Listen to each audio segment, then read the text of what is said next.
So part 2 is about the Shehnai of Bismillah Khan. Before you read, do you know these people? What instrument do they play? So here are some of the people with instruments they play.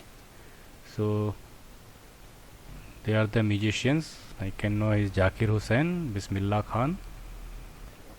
Think of the Shehnai and the first thing you will probably imagine is a wedding or a similar occasion or function. The next would probably be Ustad Bismillah Khan, the Shehnai maestro, playing this instrument. So he was a famous and very popular Shehnai player, Ustad Bismillah Khan.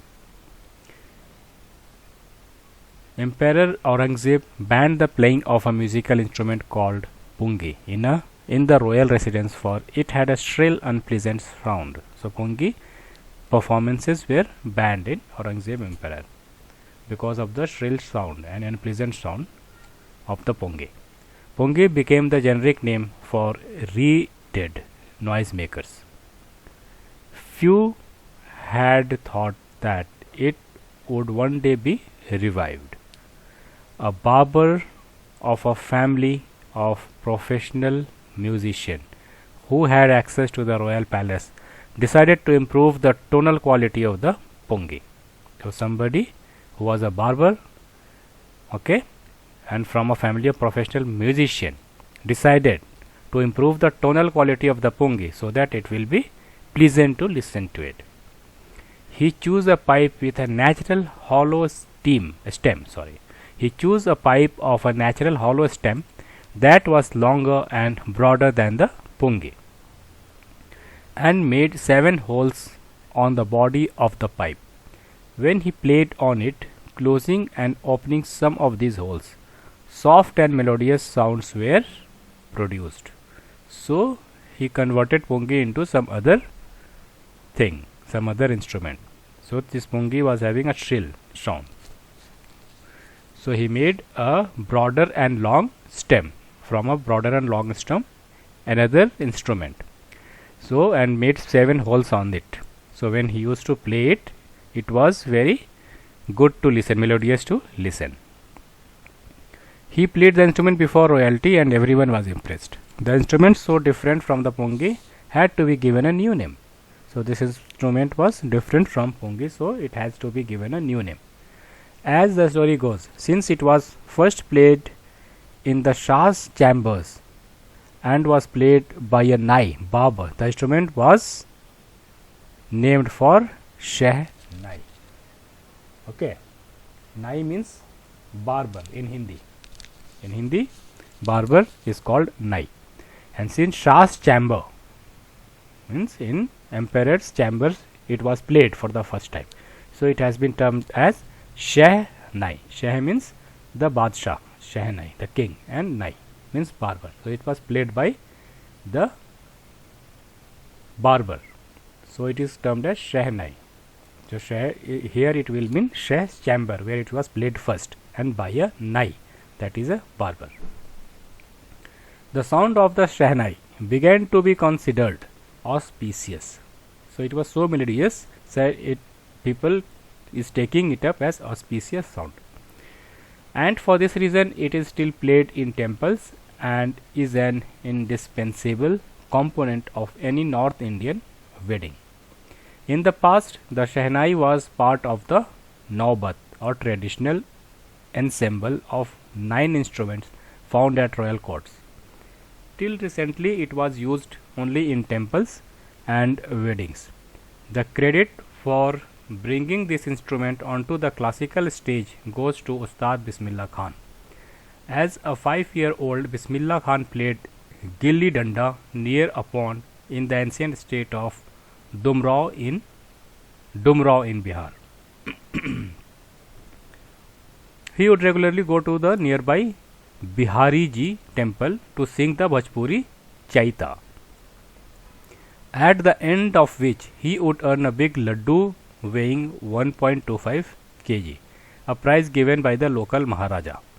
This happened 80 years ago, and the little boy was travelled far to earn the highest civilian award in India, the Bharat Ratna.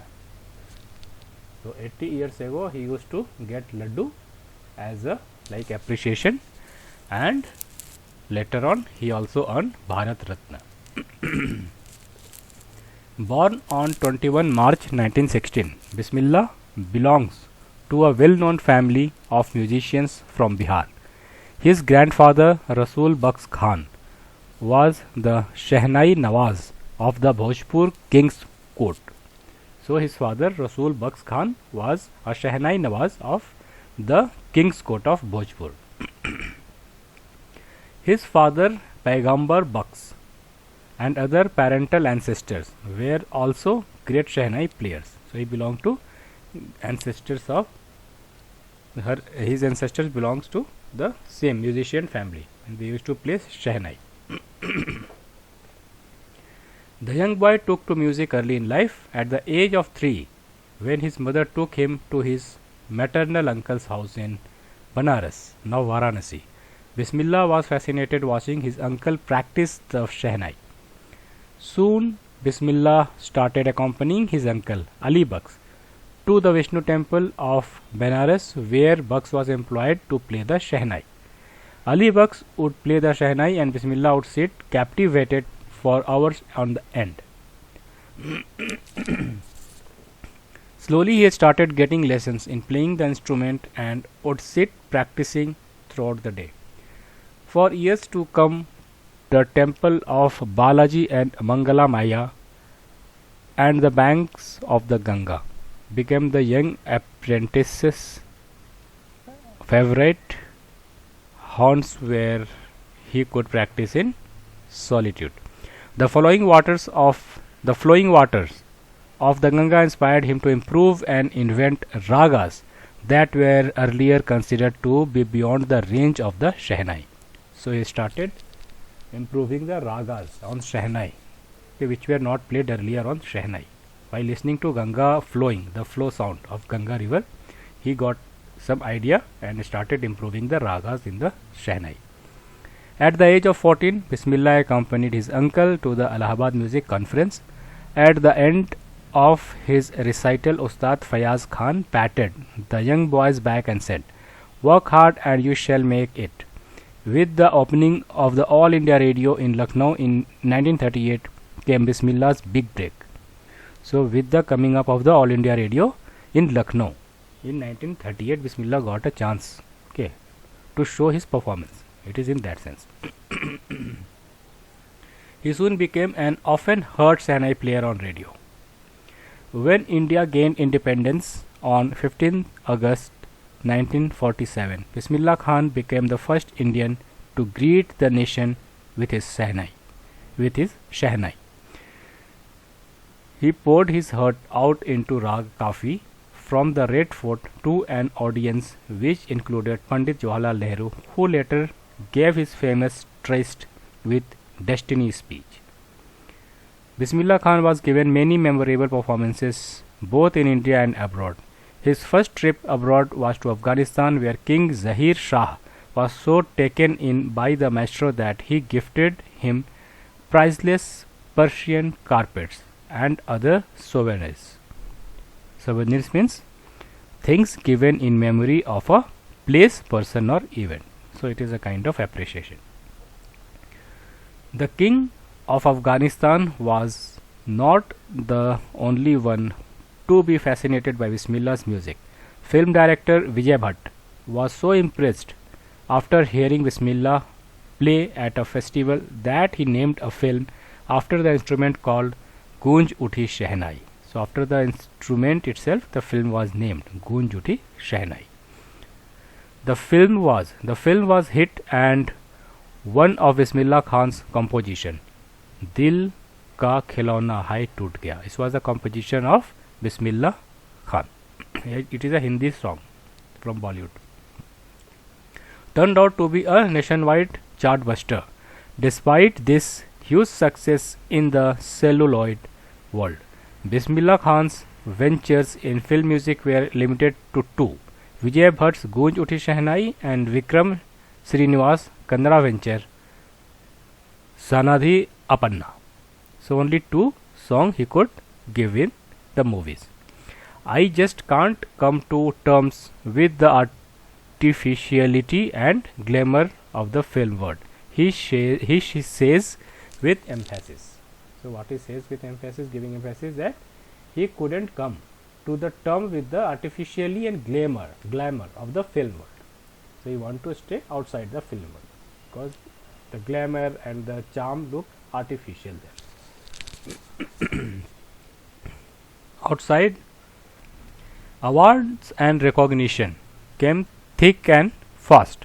Bismillah Khan became the first Indian to be invited to perform at the prestigious Lincoln Center Hall in the United States of America. He was called to perform in the USA also in the Lincoln Center Hall. He also took part in the World Exposition in Montreal. He also took part in the World Exposition in Montreal, in the Cannes Art Festival, and in the Osaka Trade Fair. So well known did he become internationally that an auditorium in Tehran was named after him. Tahar Mausiqi, Ustad Bismillah Khan. So well known did he become internationally that an auditorium in Tehran was named after him.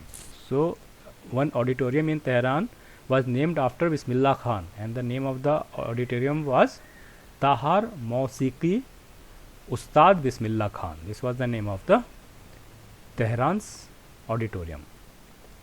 National award like the Padma Shri, the Padma Bhushan and Padma Vibhushan were conferred on him. So many awards Bismillah Khan won. The awards include Padma Shri, Padma Bhushan and Padma Vibhushan. The national awards like the Padma Shri, the Padma Bhushan and the Padma Vibhushan were conferred on him. In 2001, Ustad Bismillah Khan was awarded India's highest civilian award, the Bharat Ratna. Even he got Bharat Ratna award.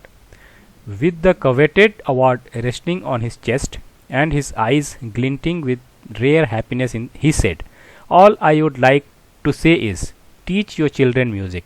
This is Hindustan's richest tradition. Even the West is now coming to learn our music." So he is like encouraging everyone to learn music because this is India's tradition. It is India's tradition, and even West now want to learn music from our country.